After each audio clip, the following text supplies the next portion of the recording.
Gemparkan Indonesia. Ini benar-benar mengejutkan. Timnas Indonesia diperkuat 4 pemain keturunan di FIFA Series. Drogba, Haaland, Mbappé, Ramos, siap tempur. Je faisais une panenka. Et après, je me suis dit, non, t'es fou. Non. And I love a chip as well, you know. To JJ about your finishing. Lleva el equipo 40 goles, tú llevas 22. Evidentemente. Waduh, sangat meresahkan. Malaysia iri dengan Indonesia. Tentu kita harus fokus kembali lawan Malaysia seperti yang saya sampaikan kemarin. Tonton sampai akhir ya, ini sangat-sangat menarik dibahas. John Hartman, Timnas Indonesia langsung tancap gas sejak resmi memimpin skuad Garuda. Pelatih asal Inggris itu menunjukkan dedikasi tinggi dengan terbang ke Eropa demi membangun chemistry dan memantau pemain keturunan potensial. Langkah John Hartman Timnas Indonesia ini menjadi sorotan, karena dinilai sebagai fondasi penting menuju target jangka panjang. Di tengah sorotan publik pasca kegagalan lolos ke Piala Dunia 2026, John Hartman Timnas Indonesia mencoba membangun ulang optimisme. Ia menegaskan bahwa membentuk ruang ganti yang harmonis dan mental bertanding kuat lebih penting daripada sekedar mengejar gelar jangka pendek. Pelatih yang pernah menangani Timnas Kanada tersebut dikenal tidak bisa diintervensi dalam memilih pemain. Dengan dukungan penuh federasi, ia leluasa menentukan nama-nama yang dianggap sesuai kebutuhan tim. Pada awal Februari, Hartman melakukan kunjungan ke Italia, Belanda, dan Jerman. Salah satu momen yang mencuri perhatian adalah pertemuannya dengan Jay Itzes, yang saat itu tengah menjalani aktivitas klub di Italia. Pertemuan tersebut bukan sekedar silaturahmi. Hartman disebut membahas peran Itzes sebagai figur pemimpin di skuad Garuda. Sang pelatih ingin menjadikan bek tangguh itu mentor bagi pemain lain demi menciptakan keseimbangan di dalam tim. Pendekatan psikologis menjadi ciri khas Hartman. Ia ingin memastikan kepercayaan diri pemain tetap terjaga, terutama menghadapi agenda padat seperti FIFA Series Maret dan Piala AFF 2026. Salah satu topik hangat adalah kelanjutan proyek naturalisasi. John Hartman Timnas Indonesia disebut telah mengantongi beberapa nama grade A yang berpotensi memperkuat Garuda. Nama pertama yang mencuat adalah Luke Fikri. Winger 19 tahun itu bermain di kompetisi Australia dan dikenal sebagai pemain multiposisi dengan gaya eksplosif. Ia bahkan secara terbuka menyatakan ketertarikan membela Indonesia meski memiliki opsi memperkuat Australia atau Amerika Serikat. Fikri disebut sudah menjalin komunikasi awal terkait peluang memperkuat Merah Putih. Jika proses naturalisasi berjalan mulus, ia bisa menjadi tambahan signifikan di sektor sayap. Selain itu, ada kiper FC Volendam, Kay Vanan. Keunggulan Vanan terletak pada kemampuan ambipedal atau menggunakan kedua kaki secara sama baiknya. Namun peluangnya dinilai cukup tipis karena posisi penjaga gawang sudah dihuni nama-nama mapan. Nama lain yang menguat adalah Tristan Goyer. Bek muda berdarah Maluku ini dikabarkan terbuka menjalani proses naturalisasi. Ia menyampaikan rasa hormat terhadap perkembangan sepak bola Indonesia dan memberi sinyal positif untuk bergabung. Tak ketinggalan, JensenSelt juga disebut masuk radar. Pemain yang kini berkarir di Eropa itu memiliki kedekatan emosional dengan budaya Indonesia dan menyatakan kecintaannya pada kuliner Nusantara sebagai bagian dari identitasnya. Dalam waktu dekat, Hartman dihadapkan pada dua agenda penting, FIFA Series Maret dan Piala AFF 2026.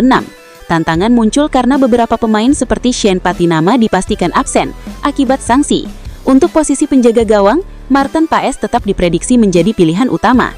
Sementara lini belakang kemungkinan diisi Jay Itzes dan Rizky Ridho. Hartman menyadari perbedaan regulasi antara FIFA Series dan Piala AFF. Pada FIFA Series, pemain abroad Eropa bisa dipanggil penuh. Namun di Piala AFF, komposisi skuad bisa lebih bergantung pada pemain yang berkarir di kompetisi domestik atau Asia Tenggara. John Hartman Timnas Indonesia menegaskan bahwa target utama bukan sekedar juara AFF. Ia ingin membangun fondasi kuat agar Garuda mampu bersaing konsisten di level Asia. Pendekatan detail, komunikasi personal serta pemilihan pemain berbasis kualitas menjadi senjata utama sang pelatih. Dengan kombinasi pemain lokal, abroad dan potensi naturalisasi baru, publik berharap era Hartman menghadirkan wajah baru tim nasional. Kini pertanyaannya, mampukah John Hartman Timnas Indonesia menyatukan kepingan talenta ini menjadi kekuatan solid? Jawabannya akan terlihat dalam waktu dekat, saat Garuda kembali terbang di pentas internasional.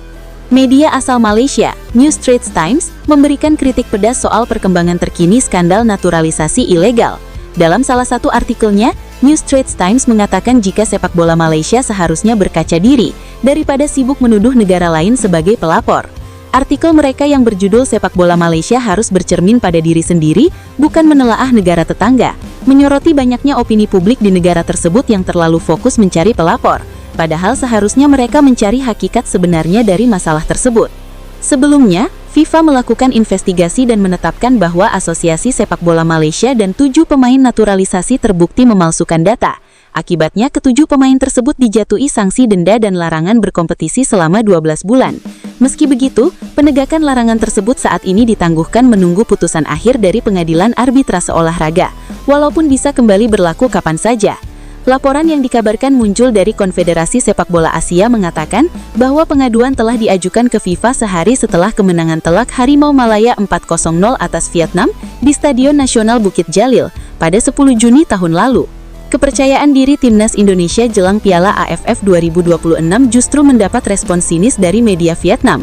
Meski skuad Garuda diperkuat banyak pemain naturalisasi dari Eropa, mereka menilai hal itu belum cukup untuk membawa Indonesia menjadi juara. Media Vietnam BTV secara terang-terangan meragukan kekuatan Indonesia di turnamen yang akan berlangsung Juli-Agustus 2026 tersebut. Sekalipun timnas Indonesia dapat menurunkan sejumlah pemain naturalisasi yang kembali dari Eropa di Asian Cup di bulan Juli dan Agustus 2026, mereka belum tentu dianggap lebih kuat daripada Vietnam, tulis media Vietnam BTV. BTV mengakui Vietnam sempat kalah 3 kali dengan Indonesia pada akhir 2023 hingga awal 2024, yakni di putaran kedua kualifikasi Piala Dunia 2026 Zona Asia dan Piala Asia 2023. Namun mereka menilai situasi kini sudah jauh berbeda.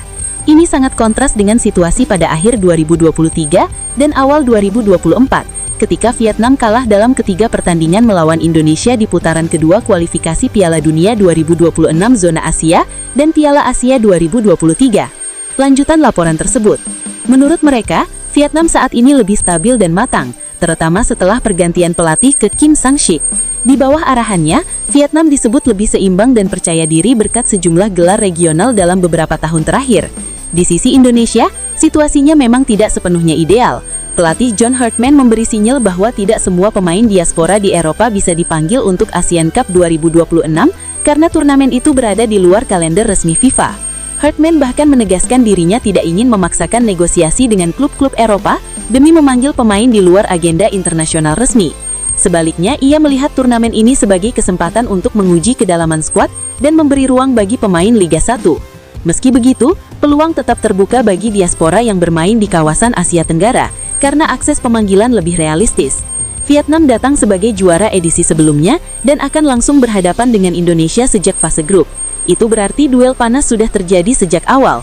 Media Vietnam bahkan menilai Indonesia tak lebih kuat meski menurunkan pemain naturalisasi. Mereka percaya skuad saat ini lebih matang dibanding 2 tahun lalu. Bagi Indonesia, situasi ini menjadi ujian awal era Hartman. Tanpa jaminan seluruh diaspora Eropa bisa tampil, strategi rotasi dan kedalaman skuad akan sangat menentukan. Hadirnya FIFA Series ini juga menjadi ujian penting bagi pemain lokal untuk menunjukkan kualitasnya. Rombak timnas Indonesia ini jelas bukan proyek instan. Hartman ingin membangun fondasi jangka panjang. Persaingan internal kini makin ketat. Tidak ada lagi posisi aman bagi pemain lama jika performa menurun. Regenerasi memang beresiko. Kehilangan sosok senior bisa berdampak pada kepemimpinan di lapangan. Namun sepak bola modern menuntut intensitas tinggi, pressing agresif dan fisik prima. Keputusan tegas menjadi keniscayaan. Sementara itu, kabar membanggakan datang dari Sandy Walsh yang membawa Buriram United lolos ke 16 besar AFC Champions League Elite. Buriram memastikan tiket usai mengalahkan Shanghai Shenhua 2-0 pada 17 Februari 2026. Walsh tampil sebagai starter dan menunjukkan kontribusi penting di lini pertahanan. Di babak 16 besar, Buriram akan menghadapi Melbourne City pada 3 Maret 2026. Laga ini menarik karena di kubu Melbourne terdapat Matthew Baker, bek muda timnas U17 Indonesia. Progres pemain diaspora dan talenta lokal ini menjadi sinyal positif. Jika proses regenerasi berjalan sesuai rencana, rombak timnas Indonesia di era Hartman bisa menjadi titik balik Garuda di level Asia. Kini publik tinggal menunggu pengumuman resmi 32 nama tersebut. Satu hal pasti, perubahan besar sudah mulai. Maarten Paes resmi melakoni debut di Eredivisie 2025-2026 pada laga Ajax melawan NEC Nijmegen pada Minggu 22 Februari 2026 dini hari. Pertandingan Ajax melawan NEC Nijmegen pada pekan ke-24 Eredivisie di Johan Cruyff Arena berakhir dengan skor imbang 1-1. Pelatih Ajax Amsterdam Fred Grim memberi kesempatan Maarten Paes bermain usai kiper utama mereka Vítězslav Jaras mengalami cedera dan harus absen panjang. Pada pertandingan tersebut, Maarten Paes tampil cukup gemilang, meski gagal mencatat clean sheet usai kebobolan 1 gol oleh NEC Nijmegen. Namun debutnya disebut sangat menjanjikan dan sangat layak untuk kembali berdiri di bawah gawang Ajax pada laga berikutnya. Performa Maarten Paes menjadi sinyal positif bagi timnas Indonesia yang akan tampil di FIFA Series 2026 mendatang. Selain Maarten Paes, penampilan Emil Audero juga cukup menjanjikan pada musim ini di Serie A. Penampilan keduanya tentu akan membuat pelatih timnas Indonesia John Hartman dibuat bimbang untuk menentukan siapa sosok kiper nomor 1 di FIFA Series 2026 mendatang. Sejak didatangkan dari FC Dallas pada awal tahun ini, Maarten Paes baru merasakan debut pada laga menghadapi NEC Nijmegen. Dalam laga debutnya melawan NEC Nijmegen, Maarten Paes berhasil mencatat 7 penyelamatan penting. Menurut situs Fotmob, Maarten Paes mendapat rating 7,6 atau tertinggi ketiga setelah Mika Götze, 8,2. Maarten Paes juga sempat melakukan penyelamatan gemilang dengan menahan sepakan keras dari Brian Linssen dan sundungan Ahmed Chan Kaplan. Pada masa tambahan waktu babak kedua, Maarten Paes juga berhasil mengantisipasi sundungan Kaplan sekaligus mempertahankan skor 1-1. Timnas Indonesia dipastikan menjadi tuan rumah dalam ajang internasional FIFA Series 2026 ini yang akan digelar akhir Maret ini di Jakarta. Gila, Timnas Indonesia semakin ngeri. Inilah pemain naturalisasi baru Timnas yang siap dimainkan di FIFA Series. Siapa saja? Tonton sampai habis ya. Ini benar-benar sangat ngeri. Timnas Indonesia diperkuat pemain bintang Eropa. Of course, proud moment. 100. Pengamat sepak bola, Bung Harpa, mencoba membedah alasan dibalik fenomena ini. Saya mengucapkan terima kasih kepada Bapak Presiden ya, yang sudah mendukung untuk percepatan program naturalisasi Ini dari sudut pandang yang lebih manusiawi dan realistis. Shin Tae-yong menanggapi kedatangan John Hartman yang kini mengisi posisi pelatih kepala Timnas Indonesia. Posisi itu dulu sempat diemban oleh Shin. PSSI mengumumkan John Hartman sebagai pelatih kepala Timnas Indonesia pada awal Januari 2026. John Hartman menggantikan posisi Patrick Kluivert. Menurut Shin Tae-yong, John Hartman membawa suasana baik di Timnas Indonesia. Hal itu bisa memberikan semangat baru bagi para pemain dan fans tim Merah Putih. Sekarang pelatih timnas ya baru ya, dan suasananya sangat baik juga, sudah berubah jadi baik, kata Shin Tae-yong ditemui dalam acara konferensi pers peluncuran Clearman Ultra Stronger Sculpt Ultra Performance Urban Sports Dome, Jakarta Selatan, Jumat, 20 Februari 2026. Shin Tae-yong merasa timnas Indonesia bisa terus berkembang di bawah asuhan John Hartman, bahkan bisa mencapai level lebih tinggi lagi. Shin Tae-yong juga memiliki keyakinan jika timnas Indonesia bisa lolos ke putaran final Piala Dunia 2030 dan 2034. Tentu saja dengan dukungan semua pihak. Dan saya percaya ya, kalau ada dukungan bagus dari para fans sepak bola Indonesia, pasti akan bisa membawa hasil yang bagus juga. Jelas dia. Shin Tae-yong pernah menukangi timnas Indonesia dari akhir 2019 hingga awal 2025. Banyak pihak menilai Shin sukses saat menjadi pelatih tim Merah Putih. Hal itu yang membuat Shin Tae-yong masih sering bolak-balik dari Korea Selatan ke Indonesia, termasuk yang ia lakukan baru-baru ini. Indonesia memang membuat saya bahagia. Pertama, karena prestasi, dan fans sepak bola, bahkan masyarakat Indonesia mencintai saya. Jadi, setiap datang ke Indonesia merasa senang karena ada perasaan-perasaan itu. Satu lagi, talenta muda diaspora secara terbuka menyatakan hasratnya membela timnas Indonesia. Dia adalah Damian van Dijk, bek tengah berusia 19 tahun yang saat ini berkarir di Belanda bersama FC Den Bosch. Pemain bertinggi badan ideal untuk posisi bek tengah ini mengungkapkan bahwa komunikasi dengan PSSI sebenarnya sudah terjalin sejak beberapa tahun lalu. Bahkan pembicaraan itu terjadi di periode awal program naturalisasi yang melibatkan nama-nama seperti Ivar Jenner, Zico, dan lain-lain. Dan di situ mereka PSSI bilang kalau aku sudah berlatih dengan tim senior profesional, maka kita akan kontak lagi, kata Damian van Dijk dikutip dari YouTube Yusa Nugraha. Saat itu, PSSI disebut meminta Van Dijk untuk lebih dulu menembus level senior profesional. Tantangan tersebut dijawabnya dengan kerja keras. Ia sempat menjalani periode bersama SC Telstar, termasuk mencatatkan debut dan berlatih bersama tim senior.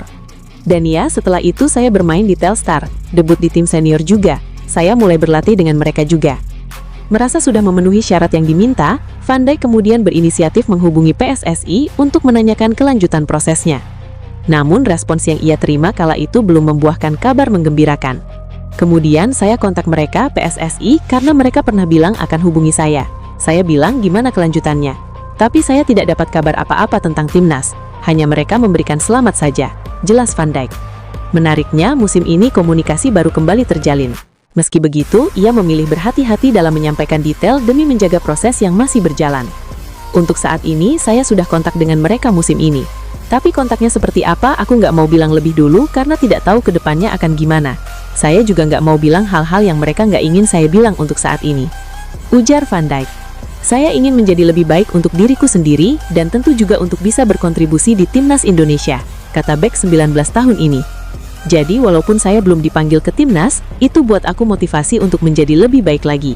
Yang pasti saya sudah bilang ingin bermain untuk timnas Indonesia, semoga suatu saat nanti bisa terwujud, sambungnya. Van Dijk memiliki garis keturunan Indonesia dari sang ayah yang berasal dari Bogor, Jawa Barat. Fakta tersebut diperkuat oleh dokumen adopsi ayahnya saat dibawa ke Belanda oleh keluarga angkat, yang kemudian memberinya nama keluarga Van Dijk. Dengan usia yang masih 19 tahun, Damian Van Dijk masuk kategori prospek jangka panjang. Timnas Indonesia sendiri dalam beberapa tahun terakhir aktif merekrut pemain diaspora untuk memperkuat dalam skuad di berbagai posisi, terutama lini belakang yang membutuhkan regenerasi. Jika proses komunikasi dengan PSSI berjalan lancar dan memenuhi regulasi FIFA terkait perpindahan asosiasi, bukan mungkin Van Dijk akan menjadi bagian dari proyek masa depan Garuda. Era kepelatihan John Hartman bersama timnas Indonesia resmi dimulai dengan target meningkatkan daya saing skuad Garuda di level internasional. Agenda terdekat yang menjadi perhatian ialah FIFA Series 2026 yang akan berlangsung di Stadion Utama Gelora Bung Karno, Jakarta pada akhir Maret mendatang. Dalam turnamen tersebut, timnas Indonesia dijadwalkan menghadapi St. Kitts and Nevis sebagai semifinal 27 Maret 2026. Hartman dituntut segera menemukan komposisi terbaik, terutama di lini depan yang menjadi fokus pembenahan utama. Salah satu kabar yang paling menyita perhatian ialah potensi hadirnya penyerang anyar melalui jalur naturalisasi. Nama Ciro Alves mencuat setelah proses alih kewarganegaraannya mendapat dukungan dari kantor wilayah Kementerian Hukum dan HAM Maluku Utara. Penyerang Malut United tersebut dinilai memiliki kualitas yang dapat meningkatkan produktivitas serangan. Sepanjang musim ini, Ciro mencatatkan 9 gol dan 3 assist dari 21 pertandingan. Jika proses naturalisasi berjalan lancar, ia diproyeksikan menjadi tandem ideal bagi Ole Romeni di lini depan. Selain isu naturalisasi, fenomena kepulangan pemain diaspora ke Super League juga menjadi pembahasan hangat.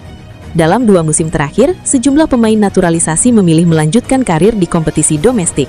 Langkah tersebut memicu pro dan kontra di kalangan publik. Sebagian pihak khawatir kualitas pemain akan menurun karena meninggalkan kompetisi Eropa. Namun, pengamat sepak bola Bung Harpa menilai keputusan itu juga dipengaruhi faktor realistis, termasuk stabilitas karir dan kesejahteraan pemain. Di sisi lain, bermain di dalam negeri justru dianggap memudahkan koordinasi dengan tim nasional. Pemain bisa lebih cepat bergabung saat agenda internasional tanpa terkendala izin klub atau perjalanan panjang. Kabar menarik lainnya datang dari Belanda, dengan munculnya nama Dean Zanderban, penyerang VVV Venlo yang memiliki garis keturunan Indonesia dari neneknya yang berasal dari Depok, Jawa Barat. Performanya sedang menanjak setelah mencetak 6 gol dan 2 assist dalam 7 pertandingan terakhir. Secara statistik musim ini, produktivitasnya bahkan disebut lebih tajam dibandingkan beberapa penyerang timnas Indonesia yang sudah lebih dulu bergabung.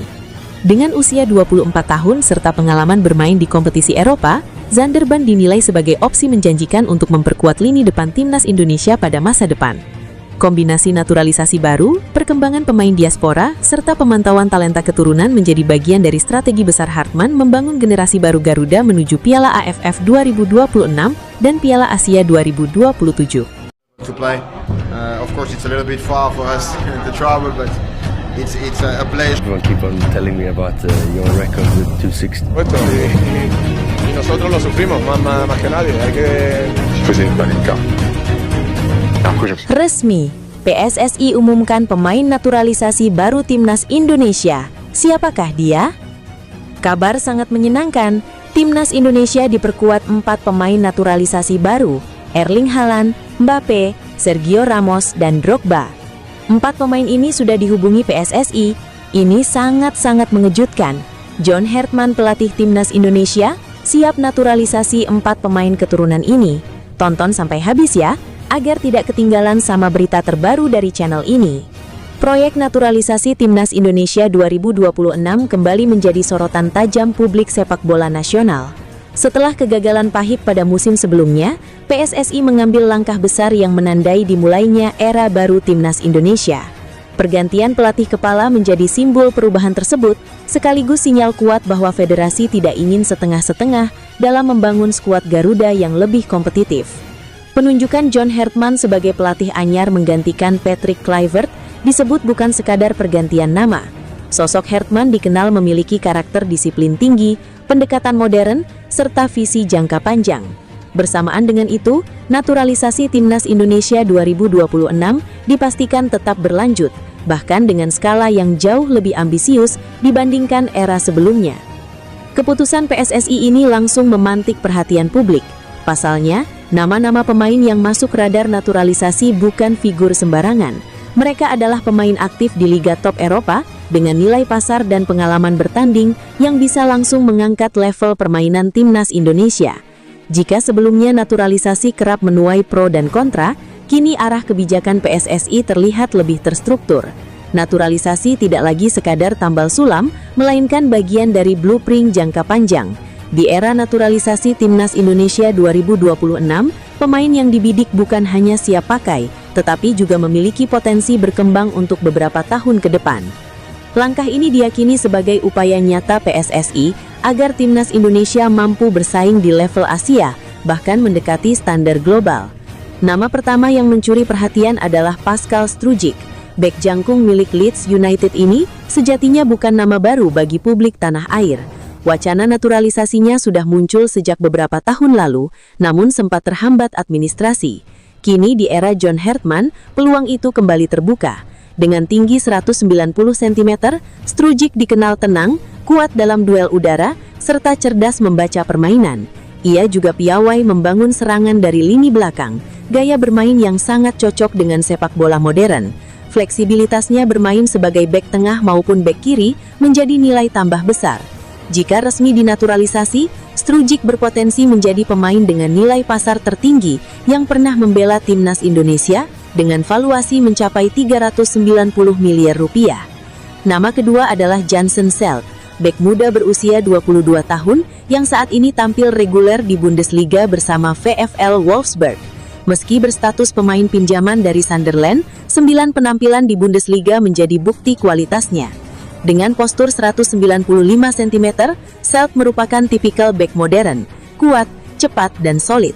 Usianya yang masih muda membuatnya diproyeksikan sebagai investasi jangka panjang dalam proyek naturalisasi Timnas Indonesia 2026. Nilai pasarnya pun melonjak hingga 52 miliar rupiah, menandakan potensi besar yang dimilikinya. Nama berikutnya adalah Tristan Goyer, pemain muda milik Ajax Amsterdam yang kini menjalani masa peminjaman di PEC Zwolle. Goyer memiliki darah Indonesia dari neneknya yang berasal dari Maluku. Keunggulan Goyer terletak pada fleksibilitas. Ia bisa bermain sebagai bek kanan, bek tengah hingga wingback. Latar belakang Akademi Ajax membuatnya memiliki teknik dasar kuat dan pemahaman taktik matang. Di usia 20 tahun, Goyer dipandang sebagai aset masa depan Timnas Indonesia. Nama terakhir yang tak kalah menarik adalah Laurin Ulrich, gelandang muda hasil didikan Akademi VfB Stuttgart. Berbeda dari pemain naturalisasi sebelumnya yang identik dengan Belanda, Ulrich datang dari Jerman. Ulrich disebut memiliki keturunan Indonesia dari kakeknya yang lahir di Surabaya. Ia diproyeksikan mengisi lini tengah, menawarkan visi bermain, distribusi bola, dan intensitas tinggi. Kehadirannya berpotensi memberi warna baru bagi Timnas Indonesia dalam laga-laga internasional berat. Jika sebagian saja dari nama-nama ini terrealisasi, naturalisasi Timnas Indonesia 2026 bisa menjadi proyek paling ambisius sepanjang sejarah. Bukan sekadar menambah pemain, tetapi membangun tim dengan kualitas, kedalaman, dan mental bersaing di level dunia. Kini publik menanti sejauh mana PSSI berani melangkah. Tren naturalisasi pemain dalam skuad Timnas Indonesia menunjukkan dinamika signifikan sejak awal 2024 hingga menjelang ajang FIFA Series 2026, dengan dampak kompetitif yang terus dianalisis para pelaku dan pengamat sepak bola nasional. Statistik naturalisasi menunjukkan peningkatan tajam sejak era pelatih yang berbeda. Pada Maret 2025, daftar sementara skuad timnas Indonesia untuk kualifikasi Piala Dunia 2026 mencatat proporsi 63% pemain naturalisasi dari total 30 pemain yang dipanggil, dengan 19 pemain berasal dari latar belakang luar negeri yang kemudian menjadi WNI melalui naturalisasi. Program naturalisasi ini telah mencakup sejumlah nama berpengalaman yang berkompetisi di Liga Eropa, termasuk pemain seperti Justin Hubner dari Fortuna Sittard, Martin Paes sebagai kiper yang meraih penampilan kuat dalam pertandingan kualifikasi, dan Shane Patinama, bek atau wingback yang kini memperkuat lini belakang Indonesia. Pada awal 2025, 3 pemain Emil Audero Mulyadi, Joe Pelupesi, dan Dean James menjalani proses naturalisasi dan diambil sumpah WNI disiapkan untuk laga kualifikasi Piala Dunia. Hal ini dilakukan untuk meningkatkan kedalaman skuad yang berlaga melawan tim Asia kuat, termasuk Australia dan Bahrain. Dampak kompetitif terlihat dari hasil tim. Kenaikan peringkat FIFA Indonesia secara berangsur hingga ke posisi lebih tinggi pada 2025 didorong oleh performa impresif skuad yang didukung naturalisasi pemain dibandingkan tahun-tahun sebelumnya. Keberadaan pemain berdarah Indonesia yang diasah di kompetisi Eropa turut dianggap meningkatkan daya saing tim dalam kualifikasi maupun uji coba internasional. Pelatih Timnas Indonesia John Hartman berpeluang memanggil pemain yang saat ini tengah menjalani proses naturalisasi. Penyerang tersebut berpotensi duet dengan Ole Homeni dalam ajang FIFA Series 2026. Timnas Indonesia memasuki babak baru setelah PSSI menunjuk John Hartman sebagai pelatih kepala. Pelatih asal Inggris tersebut menggantikan Patrick Kluivert yang harus mengakhiri masa jabatannya akibat hasil yang dinilai belum memenuhi target pada putaran keempat kualifikasi Piala Dunia 2026 zona Asia. Turnamen FIFA Series 2026 akan menjadi ajang debut Hartman bersama Timnas Indonesia. Kompetisi tersebut sekaligus menjadi momentum awal bagi sang pelatih untuk menilai kualitas pemain serta membangun fondasi permainan yang diinginkan. Pada laga pembuka, Timnas Indonesia dijadwalkan menghadapi St. Kitts and Nevis. Pertandingan itu akan berlangsung pada 27 Maret 2026 di Stadion Utama Gelora Bung Karno, Jakarta, yang dipastikan menjadi sorotan publik sepak bola nasional. Apabila berhasil meraih kemenangan, Jai Idzes dan rekan-rekan akan melangkah ke partai final. Pertandingan puncak tersebut dijadwalkan berlangsung pada 30 Maret 2026. Di babak final, Timnas Indonesia akan menghadapi pemenang semifinal lainnya. Laga tersebut mempertemukan Bulgaria melawan Kepulauan Solomon yang juga diprediksi berlangsung sengit. Pelatih Timnas Indonesia John Hartman berpeluang memanggil pemain yang saat ini tengah menjalani proses naturalisasi. Penyerang tersebut berpotensi duet dengan Ole Homeni dalam ajang FIFA Series 2026.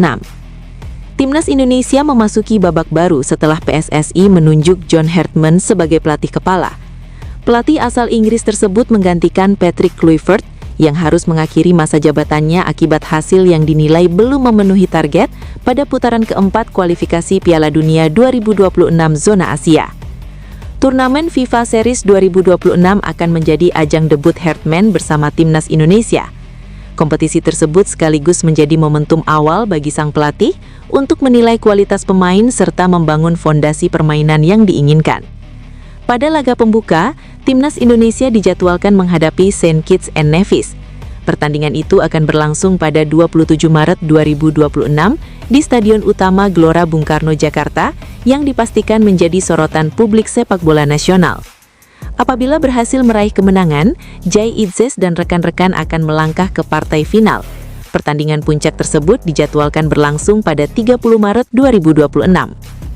Di babak final, Timnas Indonesia akan menghadapi pemenang semifinal lainnya. Laga tersebut mempertemukan Bulgaria melawan Kepulauan Solomon yang juga diprediksi berlangsung sengit. Jelang turnamen tersebut, salah satu pemain naturalisasi baru yang berpeluang mendapatkan panggilan John Hartman yakni Ciro Alves. Penyerang andalan Malut United itu kini tengah menjalani proses naturalisasi. Peluang Ciro Alves untuk memperkuat Timnas Indonesia semakin terbuka lebar. Hal ini setelah kantor wilayah Kementerian Hukum Maluku Utara memastikan bahwa proses naturalisasi sang pemain masih terus berjalan sesuai prosedur yang berlaku.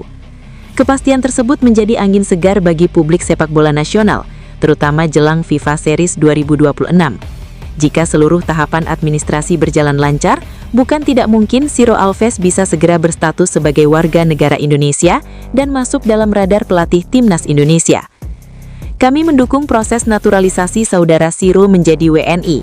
Jika berkas permohonan telah lengkap dan sesuai, dapat kami proses segera melalui sistem AHU online, kata Kepala Kemenkumham Budi Argap Situngkir di Ternate. Saat ini, Ciro tengah fokus menyelesaikan seluruh persyaratan administrasi sebagai bagian dari tahapan memperoleh kewarganegaraan Indonesia. Proses tersebut dilakukan sesuai regulasi yang diatur pemerintah untuk memastikan legalitas dan kelayakan pemohon. Sebelumnya, mantan penyerang Brazil di ajang Piala Dunia U20 itu telah melakukan konsultasi langsung dengan pihak Kemenkum Maluku Utara. Dalam pertemuan tersebut, Ciro didampingi asisten manajer Malut United, Asgar Saleh, guna membahas syarat serta mekanisme naturalisasi. Kepala Kantor Wilayah Kemenkum Malut juga menegaskan komitmen institusinya dalam memberikan pelayanan terbaik. Hal ini merupakan bentuk dukungan terhadap warga asing yang ingin menjadi bagian dari bangsa Indonesia secara resmi. Argap menjelaskan bahwa proses naturalisasi harus memenuhi ketentuan dalam Undang-Undang Nomor 12 Tahun 2006 tentang Kewarganegaraan Republik Indonesia. Beberapa syarat utama meliputi masa tinggal di Indonesia, kemampuan berbahasa Indonesia, serta komitmen terhadap NKRI. Keinginan Ciro Alves menjadi WNI bukan tanpa alasan kuat. Ia mengaku memiliki ikatan emosional yang mendalam dengan Indonesia setelah berkarir cukup lama di kompetisi domestik. Saya bermain di sini dan telah jatuh cinta kepada negara Indonesia. Dukungan juga datang dari manajemen Malut United yang menilai langkah Ciro sebagai keputusan strategis. Asgar Saleh menyebut pemain asal Brazil itu memiliki kontribusi besar bagi perkembangan sepak bola di Maluku Utara. Kedepannya, Ciro juga berpotensi menjadi pelatih dan membantu sepak bola tanah air, khususnya di Maluku Utara. Ia menilai pengalaman dan kualitas Ciro bisa membantu pembinaan generasi muda serta memperkuat ekosistem sepak bola daerah. Selain itu, performa Ciro Alves di Super League juga menjadi salah satu faktor yang memperkuat peluangnya membela Timnas Indonesia. Ia tampil konsisten dan menjadi motor serangan Malut United sepanjang musim ini. Secara statistik, kontribusi Ciro juga tidak bisa dipandang sebelah mata. Ia telah mencatatkan 9 gol dan 3 assist dari 21 pertandingan musim ini. Jika proses naturalisasi rampung dalam waktu dekat, peluang dipanggil John Hartman ke skuad Garuda semakin besar. Ia bisa berduet dengan Ole Romagnoli yang selama ini menjadi andalan di lini depan Garuda. Timnas Indonesia di bawah naungan pelatih John Hartman menatap laga krusial bulan depan di FIFA Series 2026. Dalam ajang tersebut, Indonesia menyandang status tuan rumah, akan bermain 2 kali dalam kurun waktu 27 sampai 30 Maret 2026. Selain Indonesia, ada Bulgaria, Kepulauan Solomon, dan Saint Kitts and Nevis. Timnas Indonesia dijadwalkan bakal melawan Saint Kitts dan Nevis pada 27 Maret 2026. Tim pemenang akan bertemu di final pada 30 Maret 2026. Menarik untuk dinantikan adalah peran alias kontribusi dari keberadaan pemain naturalisasi milik Timnas Indonesia. Diketahui banyak pemain keturunan yang dimiliki skuad Garuda bermain di Eropa dan bisa diandalkan. Sosok Jay Itzes jelas akan menjadi pemain dengan peran utama di jantung pertahanan Timnas Indonesia. Ia adalah bek andalan sekaligus kapten skuad Garuda dengan 16 cap sejauh ini. Yang paling menonjol darinya adalah Jay Itzes merupakan satu di antara bek potensial di Serie A. Ia menjadi andalan Sassuolo dengan jumlah 24 pertandingan sejak digaet pada awal musim ini. Jay Itzes menjadi tembok kukuh di depan gawang Sassuolo musim ini bersama Tarik Muharemovic. Bahkan pemain berusia 25 tahun itu termasuk pemain dengan jumlah intercept tertinggi. Berikutnya ada Emil Audero, kiper Cremonese yang menggila musim ini. Audero juga sudah menjadi bagian dari Timnas Indonesia sejak debutnya pada Juni tahun lalu dan mengantongi 4 caps bersama skuad Garuda. Emil Audero sangat diandalkan di bawah gawang Cremonese.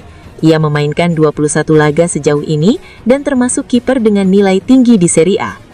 Terkini, Emil Audero baru saja dipilih sebagai kiper terbaik pekan ke-25 Serie A 2025-2026 setelah bermain draw 0,0 melawan Genoa pada akhir minggu lalu.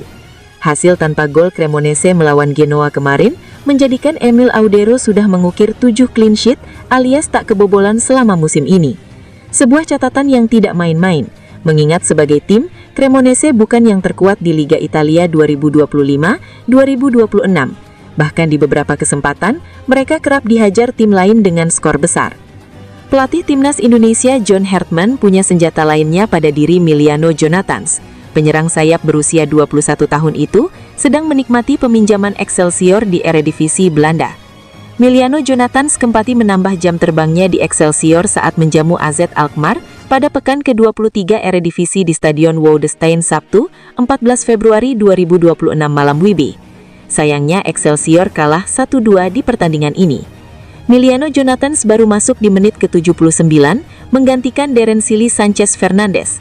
Sepanjang permainannya, Jonathans mendapat rating 6,2 setelah menciptakan satu peluang, melepaskan satu umpan silang, mengambil satu sepak koncor dan sekali melakukan recoveries. Ini merupakan laga ke-6-nya secara beruntun sejak dipinjam dari Utrecht. Kini Excelsior turun ke peringkat 13 dengan nilai 26. Jangan salah, pria dengan julukan Pangeran Depok itu langsung nyetel bersama Excelsior, mengukir 2 gol dengan mudah. Kemudian ada Kevin Dix, pemain yang kini meroket bersama Borussia Mönchengladbach di Bundesliga Jerman. Ia digaet Mönchengladbach dari FC Copenhagen secara gratis pada tahun lalu. Ia diikat kontrak hingga 2030 oleh tim berjulukan Die Vollen tersebut. Dix dengan cepat beradaptasi di lingkungan klub barunya dan kultur Bundesliga. Buktinya adalah dengan 19 penampilan sejauh ini, ia selalu menjadi starter di 18 laga bersama Mönchengladbach. Tidak hanya menjadi palang pintu pertahanan yang kukuh dan solid, pemain berusia 29 tahun itu juga sudah mengemas 3 gol, seluruhnya via penalti, dan 5 kartu kuning. Kevin Dix total bermain 1.601 menit, dengan rata-rata rating 6,99 per pertandingan. Kevin Dix menjalani debut di Timnas Indonesia pada November 2024, dan sudah bermain sebanyak 8 laga dan mencetak 2 gol untuk tim Merah Putih. Satu nama lagi yang sangat berpeluang menjadi andalan Timnas Indonesia di FIFA Series bulan depan adalah Justin Hubner. Bek yang dikenal tanpa kompromi saat di atas lapangan ini sedang menyala bersama Fortuna Sittard di Eredivisie. Pemain berusia 22 tahun ini menjadi anggota inti Fortuna Sittard di Eredivisie. Padahal Hubner baru digaet pada awal musim ini, ia menunjukkan kemampuannya untuk bersaing.